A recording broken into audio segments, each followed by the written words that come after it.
안녕하세요 여러분. 오늘 하루도 주님의 은혜와 평강이 여러분의 하루 가운데 가득하기를 축복합니다. 오늘 본문은 에스라 9장입니다. 이러한 일들을 마친 다음에 지도자들이 나에게 와서 말하였다. 이스라엘 백성은 제사장이나 레위 사람들마저도 이방 백성과 관계를 끊지 않고 가나안 사람과 헷 사람과 브릿 사람과 여부 사람과 암몬 사람과 모압 사람과 이집 사람과 아모리 사람이 하는 역겨운 일을 따라서 합니다. 이방 사람의 딸을 아내로 또는 며느리로 맞아들였으므로 주변의 여러 족속의 피가 거룩한 핏줄에 섞여갑니다. 지도자와 관리라는 자들이 오히려 이러한 일에 앞장을 섭니다. 이 말을 들은 나는 너무나 기가 막혀서 겉옷과 속옷을 찢고 머리카락과 수염을 뜯으면서 주저앉았다.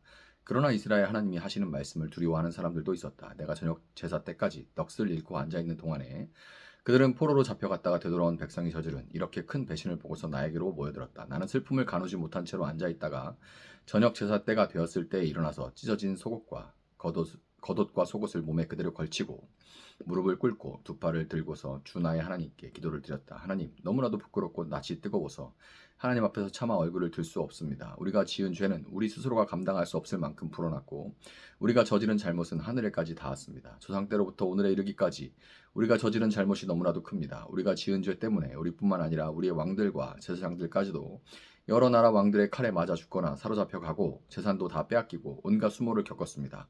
이런 일은 오늘에 와서도 마찬가지입니다. 그러나 주 우리 하나님께서는 비록 잠깐이기는 하지만 우리에게 자비를 베푸시어 우리 가운데서 얼마쯤을 살아남게 하셨습니다. 또한 주님께서 거룩하게 여기시는 곳에 우리가 살아갈 든든한 터전을 마련하여 주셨습니다. 하나님께서는 우리 눈에서 생기가 돌게 하시고 잠시나마 종살이에서 벗어나게 하셨습니다. 우리가 종살이를 하였지만 하나님께서는 우리를 언제까지나 종살이를 하도록 내버려 두지 않으시고 오히려 페르시아의 왕들에게 사랑을 받게 하여 주시고 또 우리에게 용기를 주셔서 하나님의 성전을 다시 짓고 무너진 곳을 다시 쌓아 올리게 하시어 유다와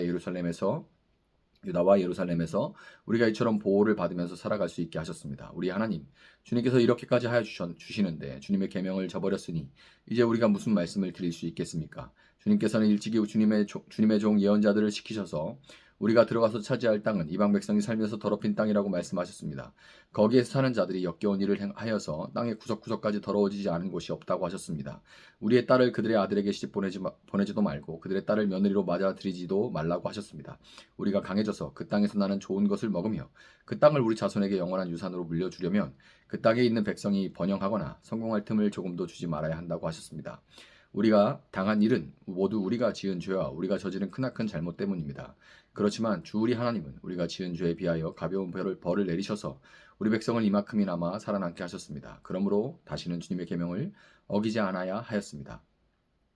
역겨운 일을 저지르는 이방 백성들과 결혼도 하지 않아야 하였습니다. 이제 주님께서 분노하셔서 한 명도 남기지 않고 없애버리신다고 해도 드릴 말씀이 없습니다. 그렇지만 주 이스라엘의 하나님, 주님은 너그러우셔서 우리를 이렇게 살아남게 하셨습니다. 진정 우리는 우리의 허물을 주님께 자백합니다. 우리 가운데서 어느 누구도 감히 주님 앞에 나설 수 없습니다. 아멘.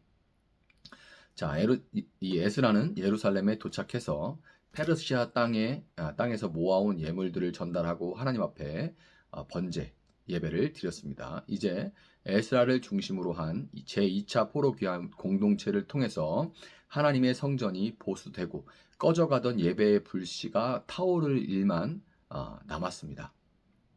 그런데 이런 때 에스라는 기가 막힌 소식을 하나 듣게 되죠. 바로 이스라엘 백성들 사이에 제사장, 레위인 할 것 없이 이방 여인들과의 결혼이 만연하다는 그런 소식이었습니다. 본문 2절은 지도자와 관리라는 사람들이 오히려 이런 일에 앞장을 섰다 하고 그렇게 고발을 하고 있어요. 이것은 제1차 포로 귀환 공동체의 영적인 지도자였던 예수아로부터 대제사장 예수아로부터 시작됐다고 해도 과언이 아닙니다. 대제사장이었던 예수아의 아내는 포로 귀환 당시 동행하지 않은 것으로 보이고 지금으로 얘기하면 비교는 안 되지만 총회장이 이렇게 대놓고 이런 일을 저지른 거죠. 생활의 불편함, 아내가 동행하지 않으니 생활의 불편함, 또 어떤 외로움 등등 이런저런 이유가 있었겠지만 그는 동족도 아닌 이방 여인과 결혼하고 말았습니다. 아마도 더 젊고 아름다운 그런 여인이었겠죠. 이방인과의 통혼은 단순히 혼혈의 문제만을 의미하는 것은 아닙니다. 결혼을 통해서 이스라엘 가운데 흘러 들어오는 우상과 우상 숭배의 정신, 우상은 모양이 계속 다르고 이름도 계속 다르지만 그러나 그 우상과 우상 숭배에 담겨 있는 정신은 동일해요. 하나님을 믿고 하나님의 뜻을 따라서 하나님의 뜻에 맞춰 내가 그 뜻에 맞춰 순종해서 살아가는 것이 아니라 나에게 잘해주는 것이 나의 신이고 신앙의 어떤 행위로 그 신을 조종하는 것 그리고 그런 우상 숭배의 정신을 반영하는 사회 구조를 포함하는 거예요. 이것이 우상 숭배의 무서움입니다. 모든 나들, 이 나들이 더 위로 올라가려고 하는 사회에서 만들어지는 구조, 즉 계급적인 피라미드 구조를 의미하는 거죠. 이것이 우상에 다 담겨 있는 거예요. 단순하게 혼인만을 얘기하는 게 아니라 혼인으로 이스라엘에 들어오는 하나님을 버리고 우상과 우상 숭배의 정신과 우상 숭배의 정신이 만들어내는 이 계급적 피라미드 구조, 이것들 전체를 포함하는 것을 말합니다. 이것이 이스라엘에 계속 들어오게 되는 거죠. 혼인을 통해서. 큰 힘에는 큰 책임이 따르는 법입니다. 앞선 지도자의 타락은 자연스럽게 모든 지도자들과 관리들의 도덕적 해이로 이어졌고 지도자들이 본이 되지 않자 오래지 않아 이스라엘 전체에 통혼이 만연하게 된 겁니다. 경제적인 손실도 회복이 가능하고 안보의 문제나 의료, 건강의 문제도 해결이 가능합니다. 그렇지만 지도자의 타락, 도덕적인 타락과 그로 인해 대중의 공무원들에게 번져나가고 일하는 사람들에게 번져나가고 그리고 대중들 전체에 번져나가는 무사안일, 배금주의, 거짓의 만연 이런 도덕적인 타락들은 영적인 타락과 다 연결되어 있는 것이고 이런 것들은 민족의 기운을 갉아먹는 참으로 회복이 어려운 문제가 아닐 수가 없어요. 경제 위기 겪을 수 있습니다. 이런저런 나라의 위기 겪을 수 있습니다. 그런데 지도자로부터 시작된 도덕적인 타락과 그것이 그냥 다 하는데 뭐 나만 이렇게 살아서 뭐해 라는 것이 이제 스며들어 버려가지고 나라 전체가 이렇게 되면 거짓말을 밥 먹듯이 해버리고 그게 뭐가 문제인지도 모르고 이렇게 살아가고 뭐 다 위에서도 하는데 뭐 이러고서 중간 지도층 뭐 아래까지 만연하게 전체가 이렇게 되는 것은 정말로 회복이 어려운 민족적인 위기입니다. 문제가 뭐냐면 이런 영적인 도덕적인 타락과 그로 인한 민족 정신의 붕괴는 당장에 눈에 보이는 어떤 수치로 드러나는 게 아니에요. 당장에는 눈에 보이지 않습니다. 그냥 뭐 눈살을 좀 찌푸리고 그럴 수는 있지만 그러나 그게 당장 눈에 보이는 수치로 나타나는 것은 아닙니다. 그래서 문제의식을 갖기가 어려울 수 있어요. 문제의식이 없으니 점차 젖어들 수밖에 없고 나만 이러는 것도 아닌데 다들 이러는데 뭐 결국에는 깊이 빠져버리고 내가 욕하던 내가 흉보던 내가 이렇게 했던 사람들이 보다 더한 존재가 내가 돼 있는 경우가 참 많죠. 그런데 에스라는 통혼과 그것이 의미하는 바에 대한 날카로운 문제의식을 에스라는 갖고 있었습니다. 이것이 바로 영적인 통찰력이죠. 이것이 바로 영적인 지도자가 가질 영적인 통찰력입니다.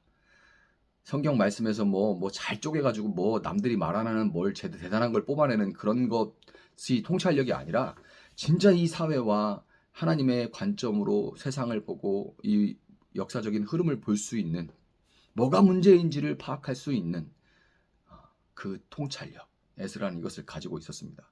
거기에 그친 것이 아니라 에스라는 이스라엘에 빠져있는 통혼의 문제를 놓고 하나님 앞에 회개하기 시작했습니다. 3절을 보면 회개하는 그의 모습이 겉옷과 속옷을 찢고 머리카락과 수염을 뜯으면서 주저앉았다 이렇게 표현을 합니다.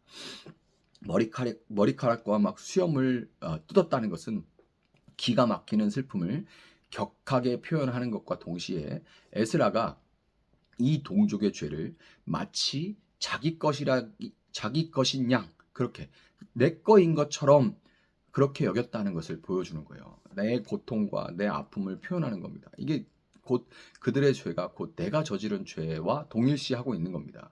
한때 뉴스 보기가 두려울 만큼 한국 교회에 명성 있는 목회자들의 사건 사고가 하루가 멀다 하고 터졌던 적이 있습니다.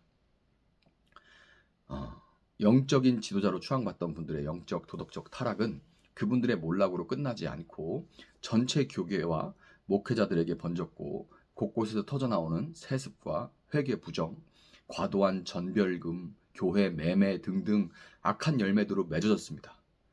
지금은 안 그렇습니까? 지금 더해요, 여러분. 근데 왜 이게 우리가 이제는 좀 덜 듣게 되냐면 무덤덤한 것도 있고요. 두 번째로는 세상에 이제 관심이 없습니다. 그게 이슈가 되지 않아요. 그냥 뭐 쟤들은 원래 저래. 그냥 이렇게 무관심해져 버렸습니다. 너무 많이 그러니까. 자, 이런 와중에 당연하게도 일반 성도들 역시 하나님의 말씀, 레위기 19장 2절, 내가 거룩하니 너희도 거룩하라 라는 이 말씀에 따른 거룩함보다는 일신의 안위만을 추구하면서 여러분 요새 교회 왜 다니세요 하고 성도들에게 물어보잖아요. 다들 대답이 뭔지 아십니까? 교회 이름이 그런 교회도 있습니다. 행복하기 위해서 신앙생활합니다. 이해합니다. 뭐 그럴 수도 있죠. 너무 불행하다고 생각하니까 그럴 수도 있어요. 근데 여러분, 우리 신앙생활의 목적은 행복해지는 게 아닙니다. 우리의 신앙생활의 목적은 거룩해지는 거예요. 거룩한 게 뭐 근엄하라 이런 얘기가 아니고 세상과 구별돼서 예수님 닮아가는 게 신앙의 목적입니다. 하나님을 영화롭게, 그로 인해 영화롭게 하는 게 우리의 삶의 목적이죠. 그런데 지도자들부터 내가 행복하면 되는 거죠. 내가 기쁘고 내가 즐겁고 나만 잘 되면 되는 거죠. 내가 거룩하니 너희도 거룩하라라는 말씀은 다 폐기장에 갖다 버렸습니다.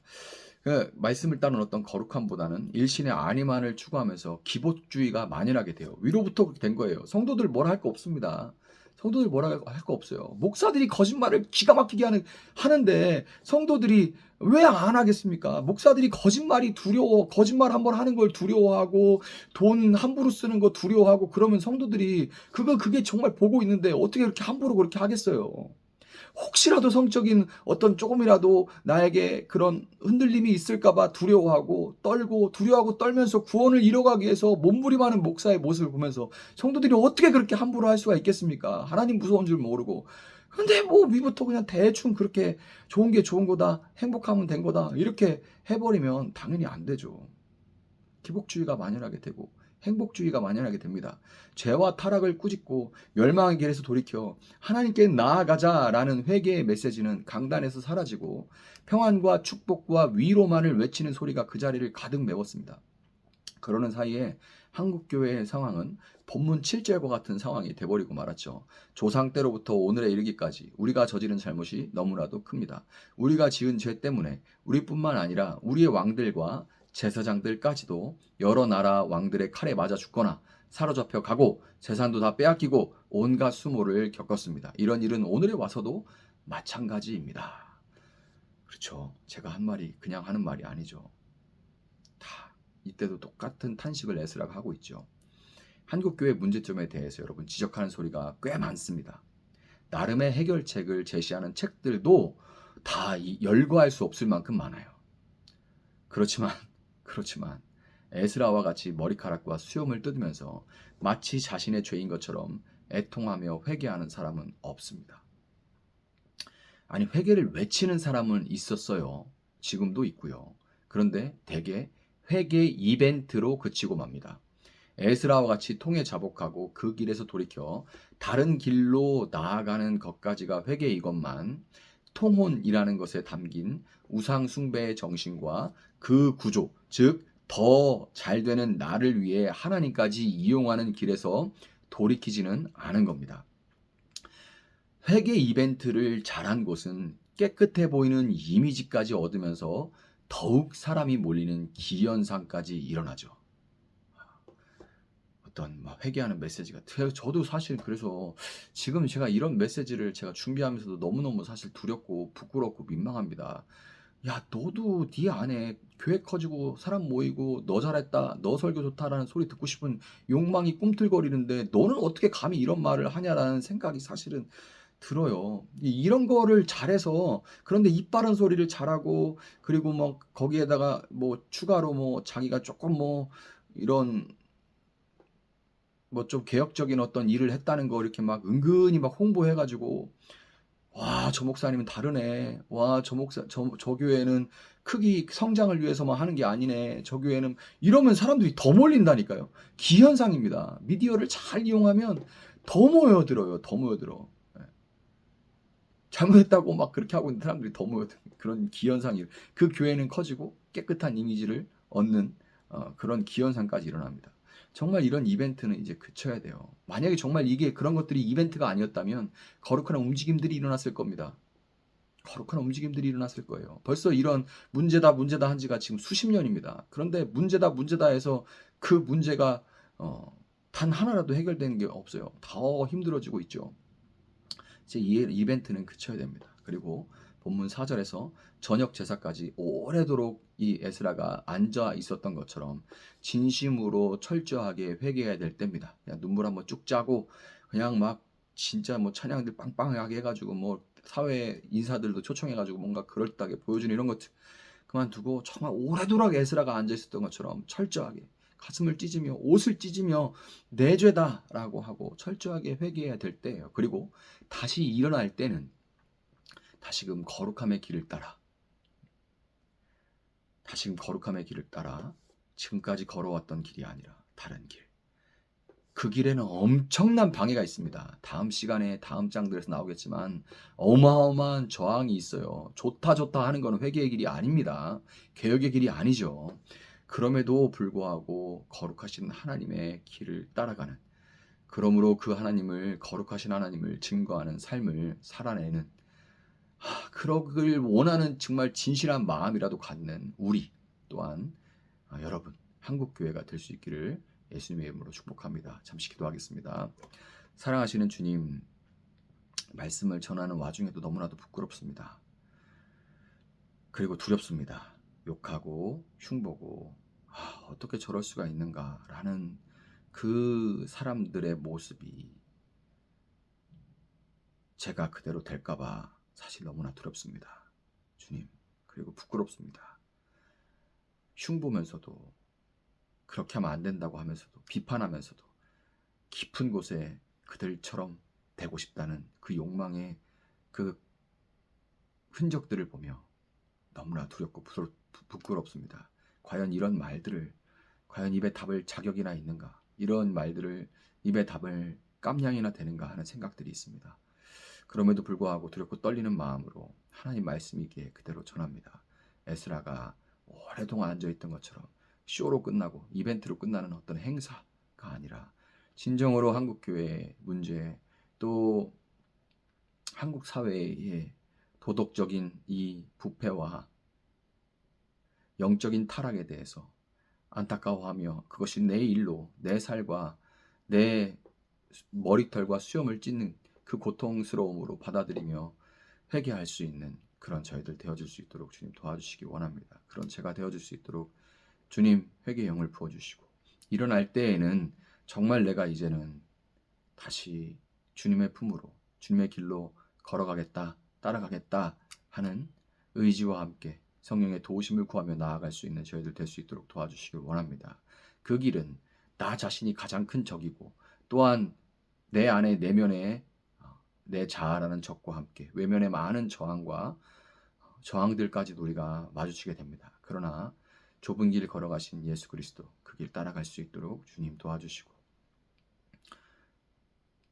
다양성 가운데 이제 점점 소수로 전락해가는, 성장하는 기독교는 기독교의 이름을 사칭하는 이단밖에 없는 이런 상황 가운데 주님 견들이화되는 과정 가운데, 그러나 우리가 이제는 숫자로, 힘으로, 능력으로가 아니라 오직 성령으로, 거룩함으로, 거룩하신 영인 성령으로 인하여서 거룩한 삶으로 1%도 안 됐지만 로마 사회를 변화시킨 초대교회처럼, 1%도 안 됐지만 한국 사회를 변화시켰던 초기 기독교, 한국 기독교처럼 다시금 변두리로부터 중앙으로 선한 영향력, 하나님의 미랄의 영향력을 살아낼 수 있는 저희들 되어줄 수 있도록 주님 함께하여 주시기를 원합니다. 감사하며 예수님의 이름으로 기도합니다. 아멘. 오늘 주신 말씀 붙들고 계속해서 기도합니다.